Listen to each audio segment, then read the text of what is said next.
Well, the year was 2012, and I had the opportunity for the very first time to go to Israel. And one of our stops, as we were just making our way through such an incredible country, so rich in history, we stopped at this ancient city called Caesarea Maritima. And Caesarea Maritima became widely popular because of Herod the Great. Herod the Great wanted to turn Caesarea Maritima into one of the greatest cities ever in honor of Caesar, the emperor.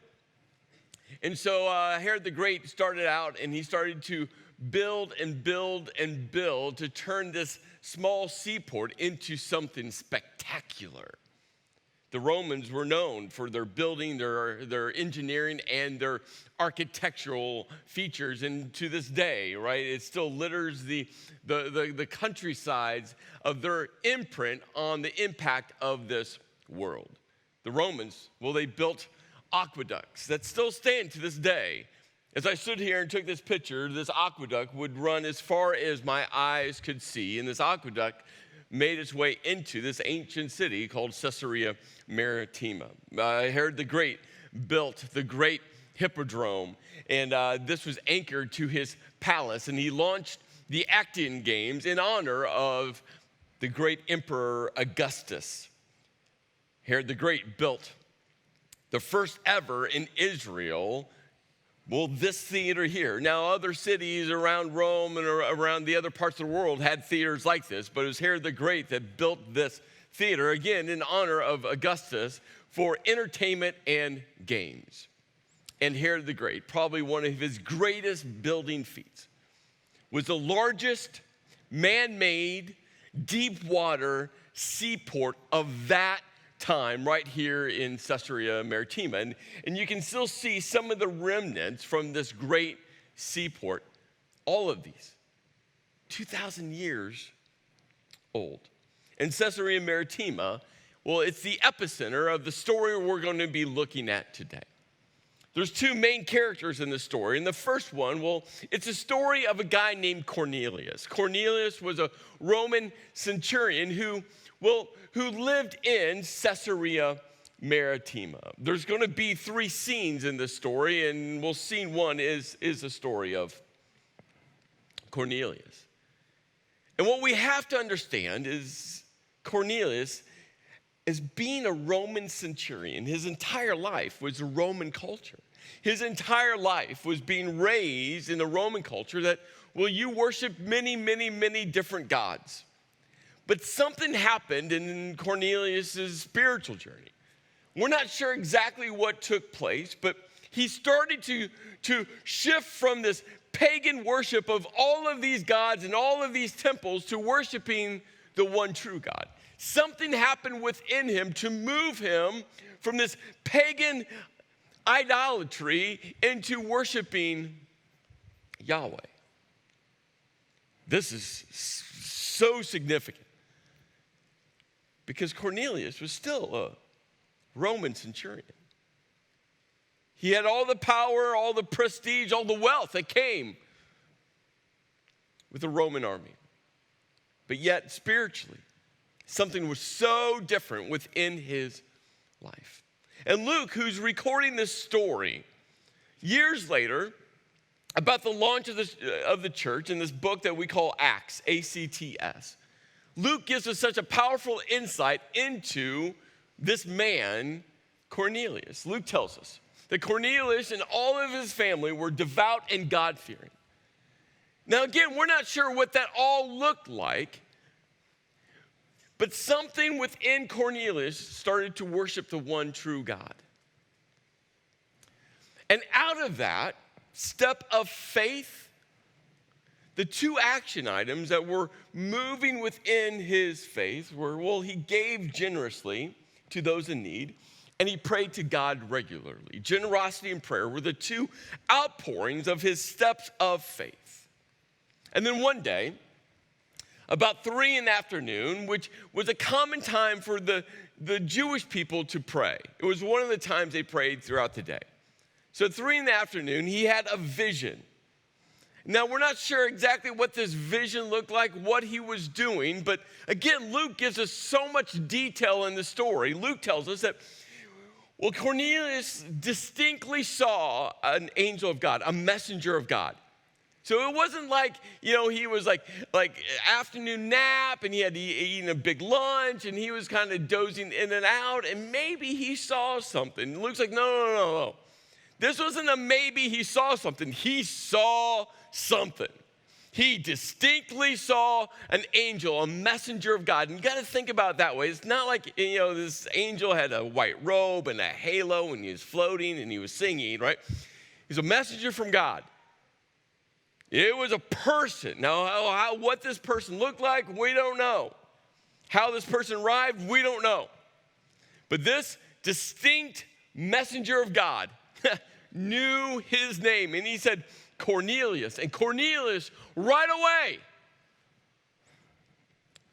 knew what this vision was all about.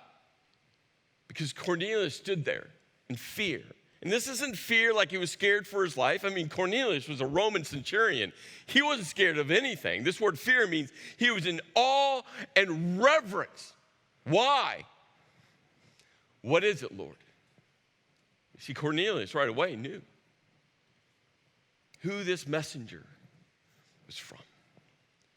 And this messenger, this angel, says to Cornelius, your prayers and gifts to the poor have come up as a memorial offering before God. Meaning, God's heard your prayers. God has seen your acts of generosity. God knows your heart for him because your heart for him is reflecting by what you do. Could you imagine Cornelius, again, this Roman centurion, not really sure, but knowing that there's one true God and that he was worshiping the one true God the best way he knew how. And then this messenger, this angel, says to Cornelius, hey, there's a guy in Joppa. Joppa was about 30 miles south of Caesarea Maritima. Joppa is right next to modern-day Tel Aviv. So if you know where Tel Aviv is, right on the Mediterranean Sea, Joppa is right there. Like Tel Aviv has surrounded it. And so 30 miles south of Caesarea Maritima was this town called Joppa. And the angel says, hey, there's a guy in Joppa that you need to go get. His name's Simon Peter. But Simon Peter is staying at Simon the tanner's house. So make sure when you go to get Simon Peter, you don't get the wrong Simon, right? And so Luke is just writing these details out, which I think is so amazing, right? It's like, hey, there's a Simon at Simon's house. Just get the right Simon. So Cornelius gets a soldier and 2 servants and sends them to Joppa to go get Simon Peter. And I think, if I was Cornelius, and I'm sure if you were Cornelius, you would have the same conversation, right? Right before you send off these 2 servants and this soldier, how many times would you say to them, Simon Peter, not Simon the tanner? Get the right Simon. Don't come back with the wrong Simon. Shoot, while you're at it, just bring both Simons, right? Let's just get the right Simon here, right? So Cornelius sends off his 2 servants and his soldiers to go get the right Simon. Scene 2. The next day is Cornelius' servants and soldiers making their way to Joppa. Simon Peter, who's staying at Simon the tanner's house, goes up to the roof to pray. And I could just imagine this rooftop where he would sit overlooking the Mediterranean Sea. Beautiful. He was hungry, so someone was cooking him lunch. And while he was up there and his stomach's growling, well, he has a vision. He falls into some type of trance. And as he's up there praying and he has a supernatural encounter, well, this is what he sees. He saw heaven open up and something like a large sheet being let down. Now, I think, again, years later, as Peter's telling this story to Luke, and Luke's recording this story down, I think as Luke's just asking questions, Peter's like, yeah, what I saw was something like. Last week in part 2, there was this phrase that Paul used which was God's manifold wisdom. Another way to say his variegated wisdom. And I use this statement. That word variegated or manifold is like the colors of the fall trees in Pennsylvania. Right? Just to create kind of a framework to understand what Paul was saying about God's wisdom. And I'll tell you, for me all week, as I've been driving around everywhere, right? All I could think about looking at these trees is God's manifold, his variegated, his wisdom like the fall trees in Pennsylvania. And this is what Peter does. He's like, hey, Luke, what I saw was something like a sheet being lowered down. And here's what's incredible about this word image. 2,000 years later, sheet technology hasn't really changed, has it? Right? We're like, a sheet is a sheet is a sheet. I know there's thread counts and all that stuff, but at the end of the day, right, we all get what a sheet is. But it was what was inside the sheet that was shocking. He goes, it contained all kinds of four-footed animals as well as reptiles and birds. He's like, it's loaded up. And then all of a sudden there's a voice, and the voice calls out to Peter. Just like Cornelius' angel knew Cornelius' name, Peter's like, yeah, this voice in this vision knew my name and said, hey, Peter, kill and eat. And I don't think Peter missed a beat. He didn't think about it. He didn't process it. He didn't write down a pro-con list of all of this because remember, Peter was a Jew. And Peter immediately responded and said, no, surely not, Lord. I've never eaten anything impure or unclean. Remember, Peter was raised in a Jewish house to follow the Jewish scripture, to follow the Jewish law, to follow the Jewish rules.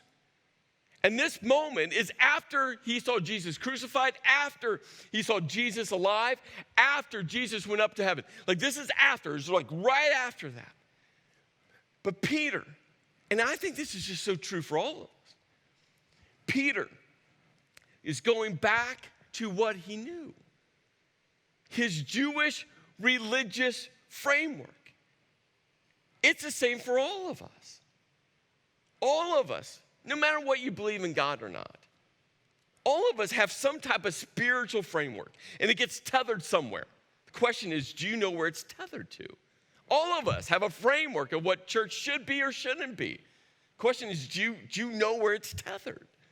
That's why I talk about a lot what the church is and isn't. Because for all of us, it gets tethered somewhere. For Peter, same thing was happening here. It's like, hey, God, I'm a good Jewish man. I can't eat anything that's unclean. I've never broken the Jewish law. I'm a good Jewish man. Well, second time, the voice spoke. He says, do not call anything impure that God has made clean. And I'm sure Peter responded the same way. He's like, but there's rules. I was raised with rules. There's law. And what I find is fascinating is, guess what? Jesus talked about all of this. Mark 7, you can read about it. Jesus was very, very vocal. He goes, hey, the things on the outside don't make you unclean. It's the stuff at the soul level. It's the stuff at the heart level. That's the stuff that makes someone unclean. So stop worrying about all this outward stuff. Start looking at what's inside of you. That's what makes you unclean. That's what defiles you. But beyond what Jesus taught over and over again, that Peter would have heard over and over again, Jesus, guess what he did? He broke Jewish law after Jewish law after Jewish law.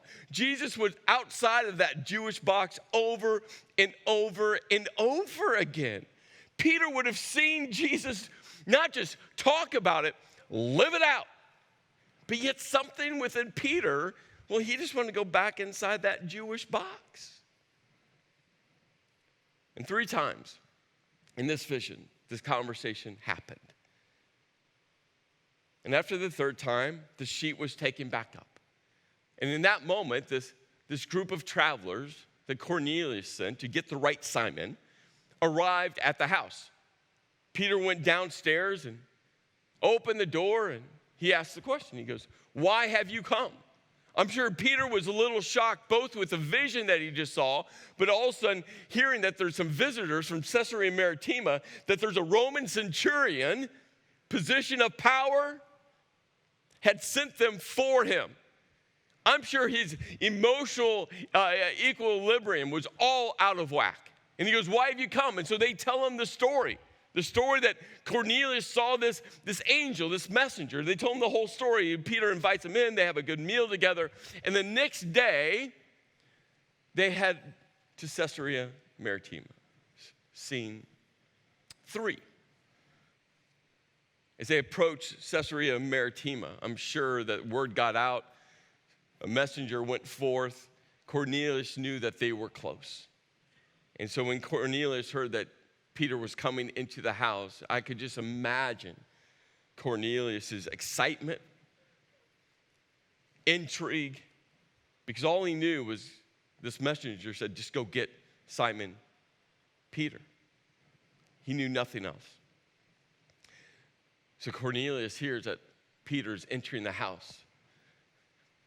And when he sees Peter, he falls at his feet in reverence.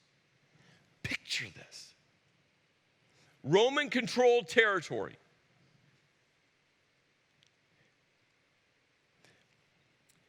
In a Roman-controlled city, and a Roman centurion bows at the feet of a Jewish rebel out of reverence. And do you know how Peter responded in this moment? He goes, stand up. I'm only a man myself. Come on, Cornelius. I'm nothing special. I'm not that significant. I'm a man just like you are. So I could picture Cornelius standing up, and he puts his arm around Peter, and he's like, hey, I got a house filled with Peter, because Cornelius had invited all of his family, his friends. I'm sure at this point he had shared with all of them what he had saw, the angel, the messenger, and all of this, and that he was supposed to bring Simon Peter, and he was hoping that his servants and his soldiers got the right Simon, right? And they were just waiting for this moment. And so Peter walks into a room filled with people. And what do you think Peter, the great Peter, what do you think he said in this moment? Do you think he shared a message of hope? Do you think he shared a message of encouragement? Do you think he shared a message of love? Do you think he shared something deep and spiritual? None of that. He walks in, and this is what Peter says. He goes, you are all aware that it is against our law for a Jew to associate or visit with a Gentile. Wah, wah, wah.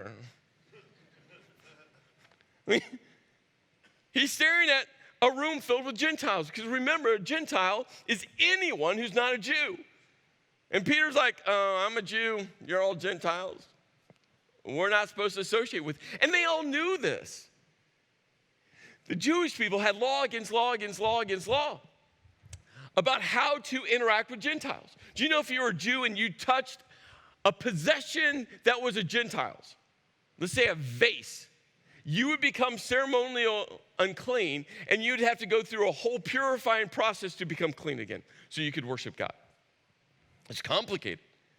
Do you know that if you were a Jew and you wanted to do business with a Gentile, you could, but you would become unclean, and you'd have to go through a whole purification process to become clean again so you could worship God? Do you realize for a Jew to eat with a Gentile, which was one of the closest bonding moments, right? And we know that when we eat with people, there's something that connects us with them. They could, but Jews would almost refuse to eat with any Gentile because of, well, they'd become unclean. They'd have to go through this whole process. And just Peter walking into this house. And I think in real time, Peter's still processing what he saw, the vision he saw. I think over the journey, he's still thinking through what Cornelius saw and what he saw and trying to reconcile what was going on his spiritual journey. And he goes, but God has shown me that I should not call anyone impure or unclean. Again, this is after Peter heard everything Jesus taught. This is after Peter witnessed Jesus associate with unclean people. This is after all of it. And Peter still doesn't get it. He's like, yeah, God's showing me that, well, I should not call anyone impure or unclean. I'm like, yeah, that just feels awkward, by the way. Hey, you're impure, right? So when I was sent for, I came without raising any objection. It's easy to bang on Peter. But we do this, don't we? Let's just be real for a moment. We do this, don't we? Classify people into our little buckets. We do this sometimes not even knowing. Were you at the store this week, the grocery store, and you saw someone in an aisle and you decided not to go to that aisle because how they were dressed or how they smelled or how they looked or what social economic category you put them in?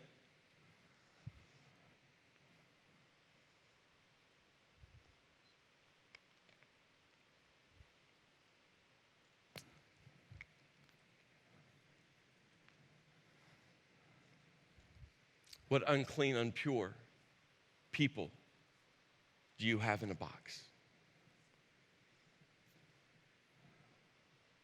It's so easy to do.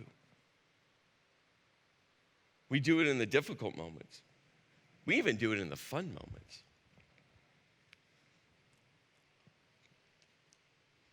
You see, I'm not sure why God brought me here.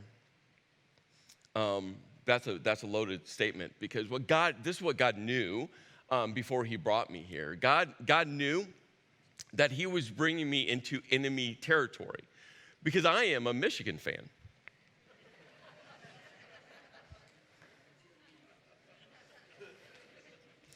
Who decided to wear a Penn State shirt? I feel really unclean right now. But right, and we do this in good jabbing, right? We have fun with it sometimes. But right, we see this happen, both in the, oh, wow, yeah, I did that at the store this week. And then, you're one of those fans. But here's what God did to me. God, he's punishing me. Not really, I'm joking, but he is. Not only am I a Michigan fan, I'm a Cowboys fan in Steelers country or Eagles country for all of you at our North Central campus. And either extreme doesn't work for me, except for this season, the Steelers and the Cowboys, they're horrible. So we kind of feel each other's pain, right? But we do this, right? We do this in the fun things. We put people into our little buckets, and we do it in the not so fun things. There's something within us that we want to put people in our buckets, and we do it usually without thinking. And Peter was processing through all of this. And as he's processing through all of this, he asks the question. He goes, may I ask why you sent for me? Now remember, Peter already heard from the two servants and the soldier the story of Cornelius. But now Peter's in front of Cornelius. He goes, why?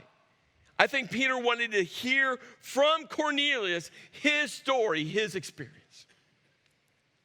And so Cornelius tells him. He tells him the story.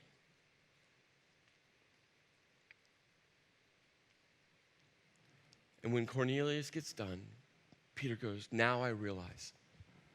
And I think, again, this was all real time. I mean, Peter's story and what God was doing within him, all of a sudden, everything Jesus taught, everything Jesus did to break all of these Jewish laws, these rules, these religious constructs, all of a sudden, real time, Peter's like, now I realize. I kind of realized the day before. I kind of realized in the vision. I kind of realized. But now, I realize how true it is that God does not show favoritism, but accepts from every nation the one who fears him and does what is right. Does what is right. Accepts everyone. So then Peter starts to tell the story about Jesus. He has a captive audience. I mean, he started off a little rough. He's like, you're all unclean. And all of a sudden he's like, oh, Jesus. And he tells them the story of Jesus. As he's telling the story of Jesus, he looks at this room and he goes, hey, so you know we were witnesses of everything Jesus did in the country of the Jews and in Jerusalem. They killed him by hanging him on a cross, but God raised him from the dead on the third day and caused him to be seen. He was not seen by all the people, but by witnesses whom God has already chosen, by us who ate and drank with him. And I think, again, these are important details. Because it's so easy for people to say, are you sure you really saw Jesus alive after his crucifixion? Are you sure it was him? And Peter's like, no. We sat down and we had a meal with him. We saw him. Like, we were like this close with him. I mean, a meal took hours. Like, we were with Jesus. He rose from the dead. He commanded us to preach to the people and to testify that he is the one whom God appointed as judge of the living and the dead. All the prophets testify about him, that everyone who believes, who? Everyone. Who? Everyone. The people we classify as unclean, everyone. Michigan fans, everyone. Right? Everyone who believes in him receives forgiveness of sins through his name. It all of a sudden, the light bulb came on for Peter. Again, he had heard Jesus' teaching. He was there. He saw Jesus break every religious rule and box to love people. That's why we're fine breaking church boxes to love people. Because Jesus broke those boxes to love people. Everyone. You think about that word, everyone. There's a macro vision attached to the word everyone. It's every. That Jesus came for everyone. That the church, the gathering people are called to love everyone. That's macro. We should be telling everyone about Jesus. Every. It's why the church, we should never even think about it being too big, too big. No, the church is for every. It's macro. Jesus died for every. But how we get to the every is through the one. It's through the one. It's about every individual single life, even Peter's life, where God's like, Peter, you got to get this. Peter, your spiritual journey will be stunted if you don't get this. I mean, this is the length that God went to make it clear to Peter so that the message of Jesus could get out to everyone. What I love about Tri-County Church, it's filled with the stories of one. Because that's really what we care about, is every single individual story. It's like the story of Emmy. Emmy is 12 years old, and she has leukemia. And her and her family, they're not even connected to Tri-County Church, but through the proverbial grapevine, a phone call came in to our Grampian campus this last week. And the question was, hey, we're trying to hold a spaghetti dinner to raise some money for Emmy and just with her battle with leukemia. And they're like, hey, can we use your building? And Ben, our Grampian campus pastor, was like, oh, sure, you can use our building. The next question, the logical question was, well, how much? Ben's like, nothing. Just come use it. So Saturday night, there was a dinner at our Grampian building for a 12-year-old named Emmy to raise some money to help her and her family as she battles leukemia. It's about the one. Last Sunday at our Ridgeway campus, a guy named Nathan, he's in the orange sweatshirt here, stepped into a coffee shop, which is our church building, which I think is so cool because it's a coffee shop with really good coffee. Nathan steps in for the very first time. He's living underneath a bridge in Ridgeway. This campus just wrapped their arms around him, loved on him. On Monday, a group was going to our downtown campus to install ceiling tiles. And so Nick, who helps us lead at our Ridgeway campus, Nick grabs Nathan and drives him down to the downtown campus. And Nathan helps install ceiling tiles into our downtown campus building. On Tuesday, Jim Johnson, who's hugging Nathan, he with some guys from base camp brought a coat and some things for him so he could stay warm because he's living underneath a bridge right now. It's about the one. A couple of weeks ago at our Clearfield campus, a guy who is anchored to our Clearfield campus, his cousin was coming into town. His cousin is just dealing with some very difficult life issues. And he got away for some time. And all week, this guy was telling his cousin, you got to come to church. You got to come to church. And all week, the cousin was like, I'm not going to church. I don't like church. I haven't been to church in over 20 years. Church isn't for me. And all week, this guy was like, no, you got to come. You got to come. You got to come. You got to come. To the point Sunday morning, he's like, no, really, I'm serious. You're coming to church with me. And the guy was like, his last Hail Mary was like, well, I don't have church clothes. And the guy was like, you don't understand. It's Tri-County. Wear whatever you want. So out of excuses, he showed up. And after service, Anthony, our campus pastor, was talking with him. And the guy was beyond words. He couldn't articulate what he just experienced. He goes, I never thought church could be like this. And Anthony looked at him and was like, let me help you find a church in your hometown, a church like Tri-County. Back in August, our North Central team took a whole team up to Renova and spent the day face painting kids' faces. Why? Because that's what love looks like. It's what love looks like. Last weekend was a fall foliage festival. Say that 3 times really fast. And they went up with their Love First shirts on and with bags of candy to give to kids. But what I loved is what they wrote on this banner. Life isn't always sunshine and unicorns. And yes, you're seeing this correctly. We have grown adults in unicorn costumes. Life isn't always sunshine and unicorns, but we know someone who can help.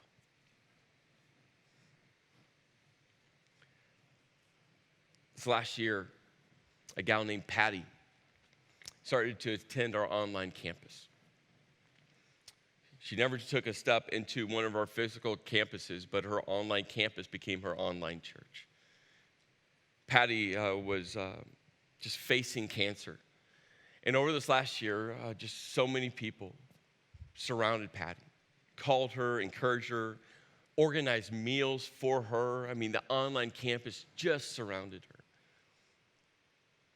When the doctors removed her leg to try to stop the spread of cancer, people just surrounded Patty with love like no other.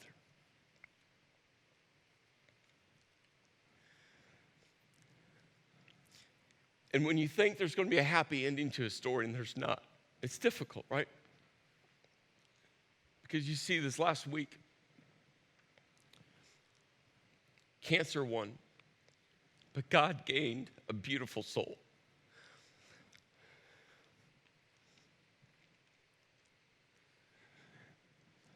I'm telling you, like, the stories of what God is doing in the lives of people throughout Tri-County Church are so numerous. It was hard to go, what stories do I tell? But I'm telling you, all the time, people like you are just loving on people. It's the beauty and the power of the church, a gathering of people who understand the church isn't about a building. It's all about Christ followers showing people love, showing in action. Our Punksy team found out that there was a lady named Dawn who desperately needed a bed. She was sleeping on a roll-out couch bed, right? Like those mattresses that you would rather like lay on a burlap sack. And so they connected with Square One. Square One, when we launched it last year, was all about how do we as Christ followers help meet the needs of people in a more strategic, more prolific way. How do we do that? That's the heartbeat of Square One, helping people go from surviving to thriving.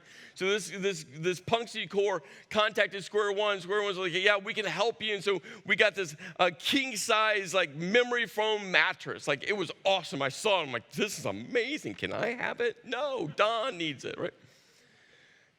So this core leadership team, Punksy, they got the mattress, took it to Don, got it installed, and then they realized, as Don shared with them, that it was too soft for her. She needed something firm. So you know what this team did? Took the mattress back, got her a different mattress, and got it to her. Why? Because that's what love looks like. A group of people launched our Teen Moms group last year, and it's story after story.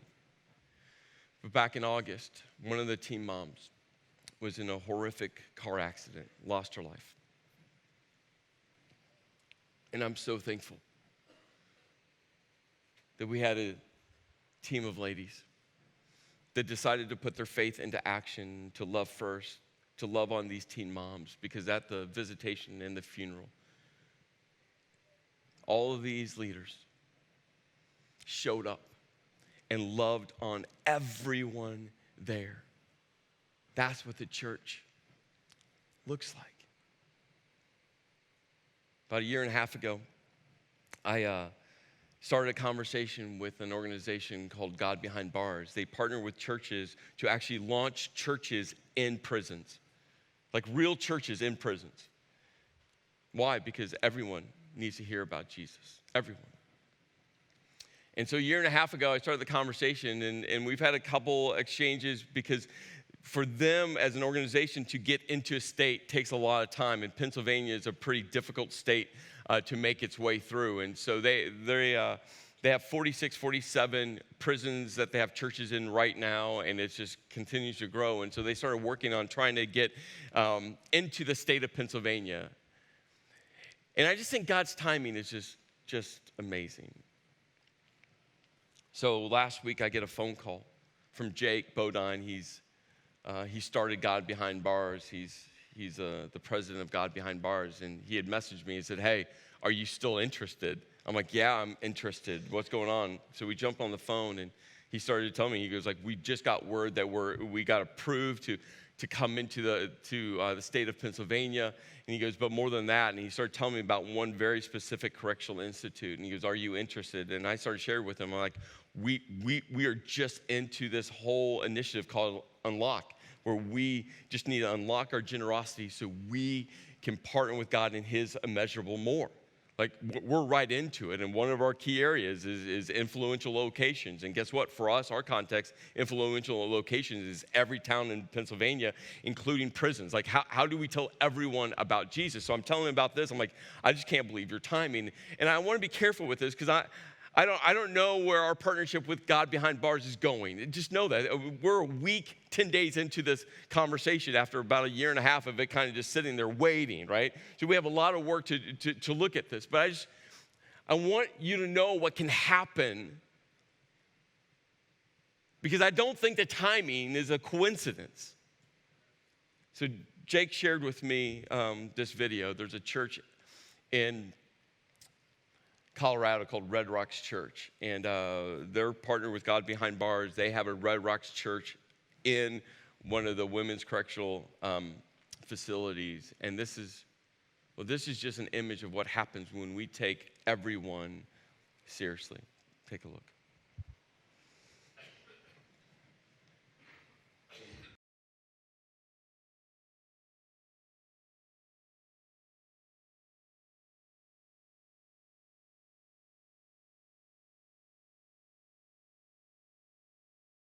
I thought the best way to start tonight would be to bring up one of our favorites, Miss T. Come on! Up here.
place for me. I'm a child of God. Yes, yes, I am.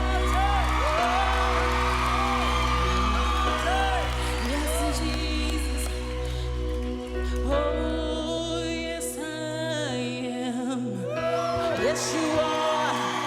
You're chosen, and you know it. Oh, just thank God. Oh, yes, we are.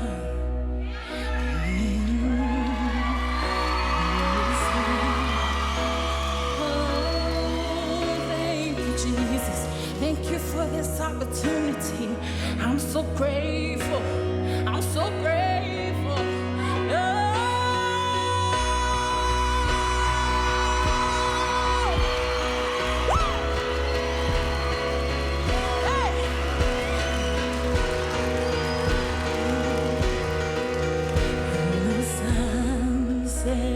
Free, oh, it's free indeed. I'm a child of God. Yes, I am. In my Father's house, there's a place for me. I'm a child of God. Yes, I am.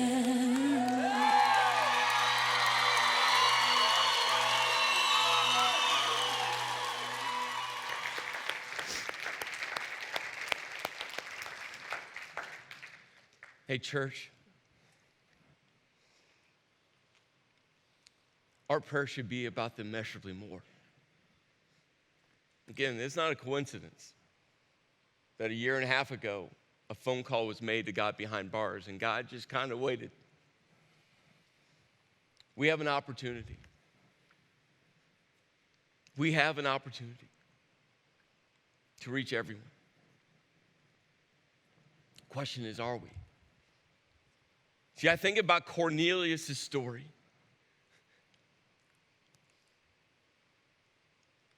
And God responded to his faith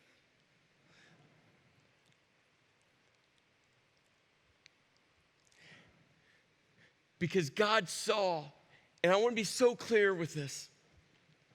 God doesn't love us because of what we do. But God knows that what's going on in our heart comes out in action. See what I did there? Because if you're not careful, you're going to attach God's love based off what you do. And then once you do that, now you're going to try to earn God's love. And God just loves you.